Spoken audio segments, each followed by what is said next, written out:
Listening to the Money Mike Syndicated Radio Podcast. How we doing? Indiana Fever dropped one tonight, 91-90 to the Atlanta Dream. It was a great ball game.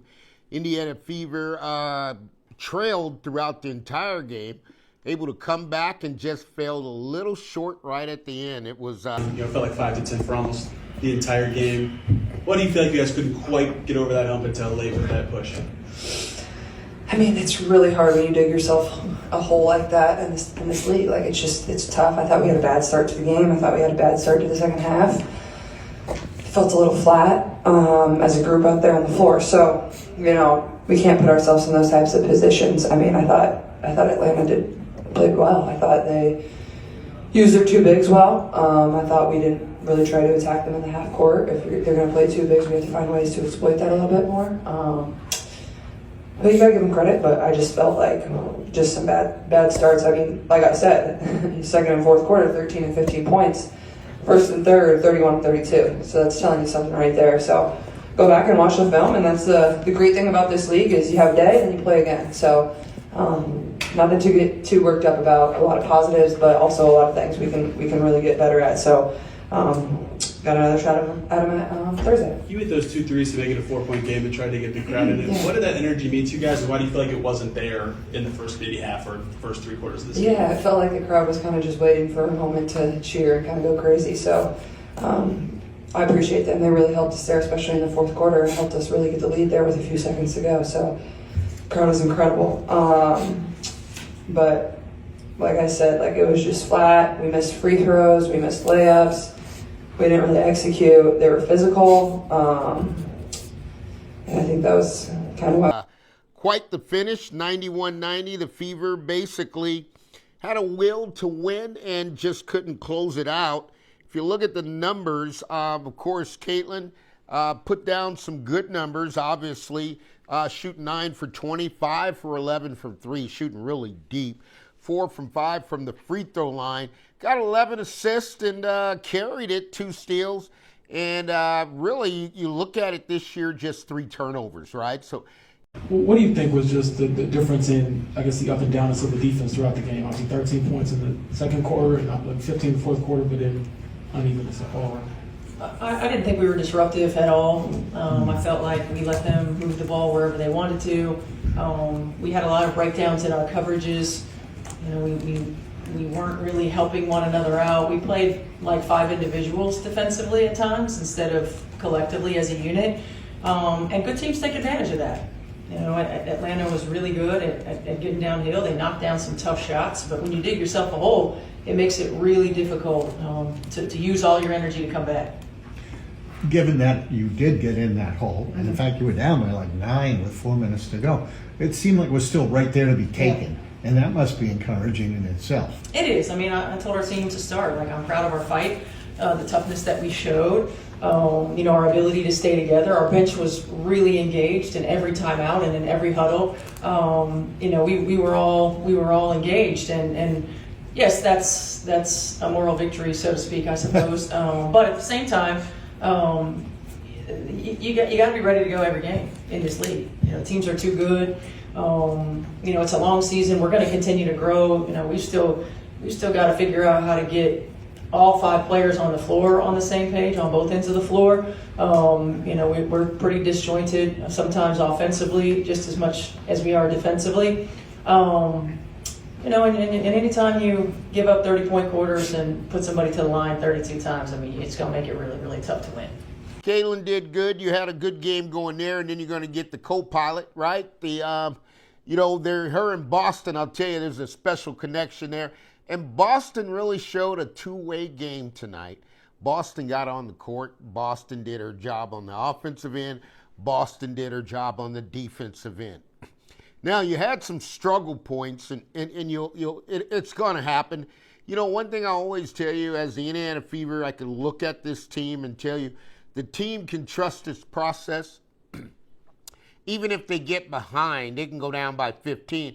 Trust the offense, trust the defense, trust the players that you have, because the Fever are able to battle back after being down all night long. Nothing went their way. You had 2 challenges. And you know, to the WNBA, can they throw the challenges up to New York? Because, I mean, we had 2 challenges by Stephanie White. I think she's successful. The major thing that happened after that, they took about 10 to 15 minutes to do the challenges. That's a super long time. Now, who had an off night tonight? I mean, let's face it, you got Bonner, right? Bonner comes out 16 minutes, kind of got a little injured, I think. I'm not sure what happened, but finished up at a minus 19. Now, when you lose a ball game by 1 point, a player goes on the court, plays 16 minutes, and you fall back, right? You're a minus 19. You got a big factor you played in that game tonight that we could have utilized you. But Bonner's, you know, we got an age factor. Bonner's going to play. We're not worried about that. I'll tell you who battled. Natasha Howard battled. I mean, really just didn't have a great offensive night. Put up 6 points, but came out of +7. That's digging in deep. Caitlin +5. Kelsey Mitchell +3. You got two-way. Boston just had to deal with Griner all night. I mean, Boston played on both ends, finished at a -4. I mean, that's acceptable in a 1-point game. But when you look at Bonner being minus 19 in 16 minutes, that's a tough hole right there to overcome. Now, the Fever did shoot it good. Okay, when they started, they were doing really good. They got 45% from the field, 47% from the three-point line, right? So you got that going. But here's where they fell short. The Fever tonight, 16 of 26 from the foul line. That made it really tough. You go to the other side of the board, Brianna Jones was a +10. I mean, really just had a game, 19 points, battled in there, 13 rebounds. Brittany Griner was ducking in all night on him. I mean, she was just hanging around the paint. I mean, it was good to see her get back. I mean, there were some plays. I mean, they were just trying to defend her all night, and she fouled out. But you got to look at Griner playing 31 minutes, 8 of 13, put up 8 boards, 2 assists, and 1 block. I mean, you got to look at that.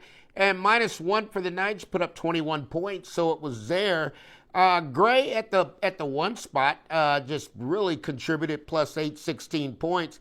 Rennie Howard didn't have her best night, 36 minutes, 5 of 17, 4 of 13 from the three-point line, 6 of 6. Finished the night with 20 points and a +1. It was there. So really, if you look at it across the board, from the Atlanta side, it was really Coach Carl came in there. And folks, this is where I tell you, whenever you're going to get new coaches come in, you're going to face new defenses. And I got to admit, the Atlanta Dream, Coach Carl's sitting in there, and he's really drilling those down. Great offense, great defense. And both teams really played outstanding basketball. Wasn't really no other drama. It was just like, can we get the win? The Fever tried.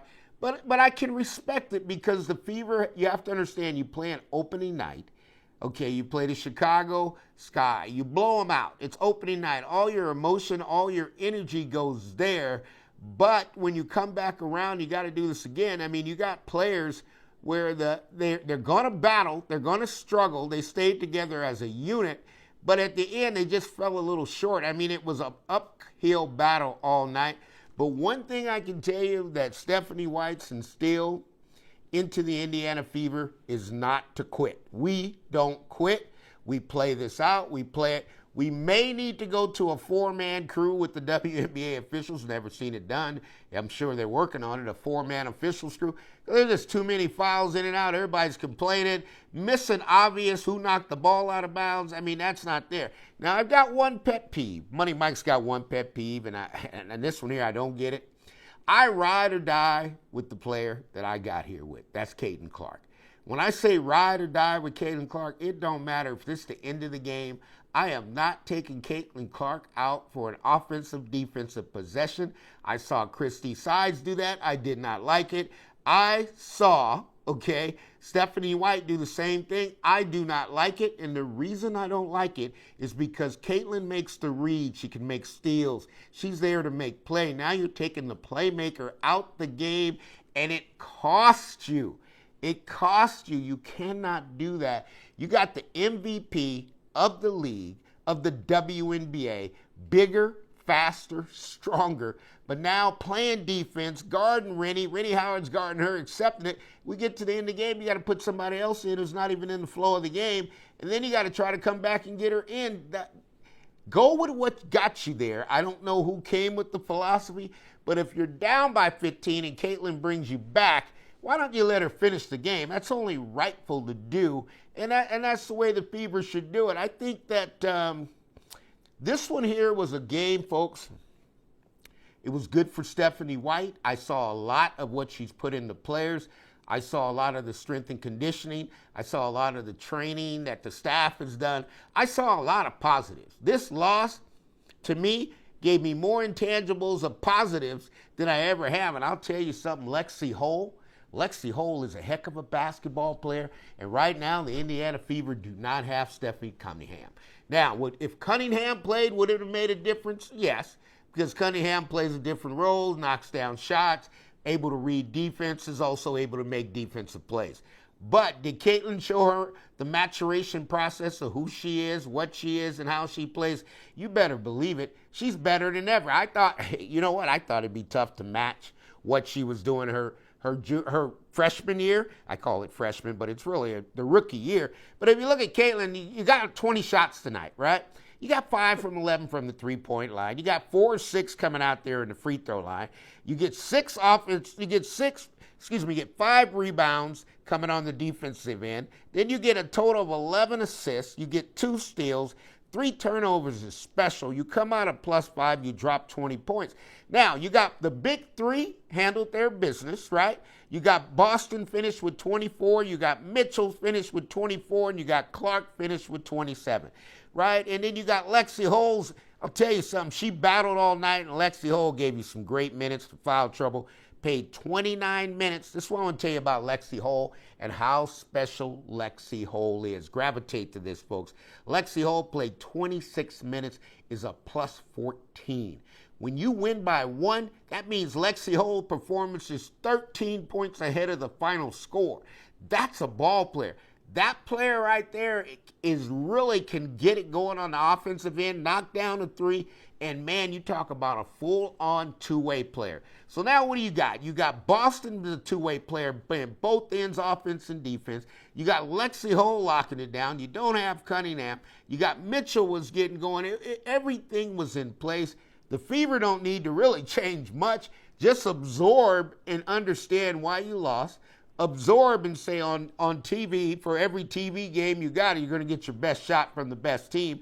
Then you got to also look back and say, hey, this is a long season. Let's pace ourselves. We're 1-1, nothing lost. You lost the game by a point after a big emotional game with Chicago. You're going to hear Stephanie White. I mean, there's some things that Caitlin is, everything that's happened. The only thing I can tell you, folks, is, you got to look at it. You had Bubba Watson in there tonight, right? You got the Masters champs, gave Caitlin a golf club. I mean, so you had some things that were there. I even saw Stephanie White go out there and really do a full court press. I hadn't seen that in pro basketball in a lot. But, she's got the zone working. She's got man-to-man principles. Folks, this team is built to grow, get better. You will have interchanging pieces. There's no doubt about that. And Boston and the slip screens, right? I like those slips that are coming in. So there's nothing but positive coming with the Indiana Fever. We got to woo-saw this loss. This one's tough. I saw Caitlin. I'm a woo-saw that you take her out at the end of the game. I'm not a fan of that. But the Indiana Fever will be back. The Atlanta Dream show, they're here. Coach Carl, new coach, got them playing good basketball. This is going to be tough enough, but I think the Fever will get back on track. Back-to-back home games, I think they're still going to go out there and win 5 or 6 in a row. And they got the New York Liberty coming, so it's going to be a good test early. So we'll see where it ends up. This is the Money Mike Syndicated Radio podcast. All things are possible to those who believe. We want to thank you for tuning in, and we can't wait to bring you the next one.